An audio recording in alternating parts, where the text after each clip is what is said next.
Hey everybody, welcome to our survival guide for the modern workplace, which is how to survive a toxic boss without quitting. That's right. Today we're going to grab our emotional support hazmat suit and learn how to navigate the treacherous waters of working under a boss who might be the equivalent of working under a tornado in a suit. So whether you're tuning in from your cubicle, your home office, or just hiding in the supply closet, this one's for you.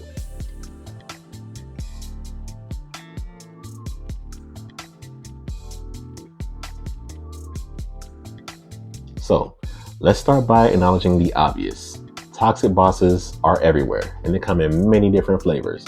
Micromanagers, credit stealers, screamers, silent treatment specialists, and my personal favorite, the boss who schedules a meeting at 4:30 on a Friday, knowing you're done at 5. But before you start planning your escape, let's talk about how you can survive, thrive, and maybe even come out stronger on the other side without handing in your resignation. Working for a toxic boss can feel like running a marathon with a backpack full of bricks. So prioritize your mental health. Take breaks. Use vacation days. And don't forget to hydrate, because nothing says I'm surviving like sipping water dramatically during a difficult meeting. And here's the secret. Focus on what you can control. You cannot change your boss's behavior. Boy, get us some Worcestershire sauce. Clean off that damn table. I'll whip your ass. But you can control your responses. You can control your attitude. You can set boundaries. You can also set small, achievable goals for yourself. Celebrate wins, even if it's just making it through the day without fantasizing about knocking your boss smooth out. Now, what about communication? Sometimes a toxic boss thrives on confusion, so be clear and concise in your emails and conversations. Summarize discussions in writing. Confirm next steps and avoid emotional language. You're playing chess. The shit's chess, it ain't checkers. Think a few moves ahead and always have a record of what was agreed upon. Now, let's get practical. Manage your reactions. When your boss goes full Godzilla, resist the urge to respond in kind. Take a deep breath, count to 10, or my favorite, just imagine them singing Let It Go on their underwear. The goal is for you to keep cool, because nothing confuses a toxic boss more than an employee who refuses to play their game. Step 2, document. Write that down! This is documentation that could be your best friend if you ever need to escalate the issue to HR or seek other kinds of support.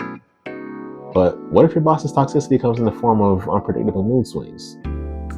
1 minute, they're praising you for your hard work. Then the next, they're questioning your every move. Here's a tip. Set clear boundaries. Politely, but firmly clarify expectations. Ask for feedback in writing. And if your boss tries to move the goalpost, you have a paper trail to keep everyone honest. Now, let's talk about allies. Find your workplace tribe, the folks who really understand what you're going through. Maybe it's a coworker. Maybe it's a security guard who always gives you a sympathetic look when you walk in. Venting is healthy, but keep it professional. Remember, the office grapevine has ears, and you don't want to be the star of the next sitcom. So be careful. If you're feeling isolated, don't forget about external support.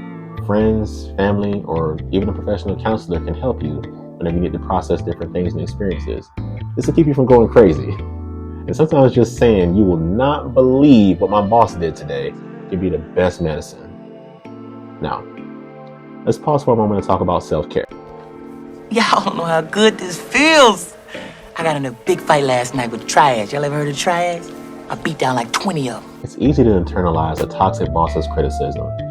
But remember, their behavior says way more about them than it does about you. Now repeat after me. I am not my boss's bad day. Keep your self-esteem intact and focus on your strengths. Now remember, if you're feeling brave, consider giving some feedback, because toxic bosses don't always realize the impact of their actions. And having a calm, professional conversation when they're calm can sometimes lead to a positive change. But let's be real, the results may vary. And if it doesn't work, at least you tried. But don't forget to invest in yourself also. Take courses, develop skills, and build your network.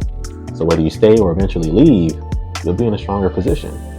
And plus, nothing annoys a toxic boss more than seeing you succeed in spite of them. Before we wrap this up, Let's acknowledge that sometimes surviving a toxic boss is about knowing when to walk away. If you've tried everything and the situation isn't improving, it's okay to put yourself first, because no job is worth sacrificing your mental health. But until then, you got this. Remember, you are resilient, resourceful, and way more competent than your boss gives you credit for. And at the very least, you have some epic stories for your next interview or your memoir. Let's do a quick recap. Recognize the red flags, manage your emotions, document everything, set boundaries, find allies, prioritize self-care, communicate clearly, and don't be afraid to escalate. And keep your sense of humor, because sometimes laughter really is the best survival tool. Thanks for watching. I'll see you guys next time.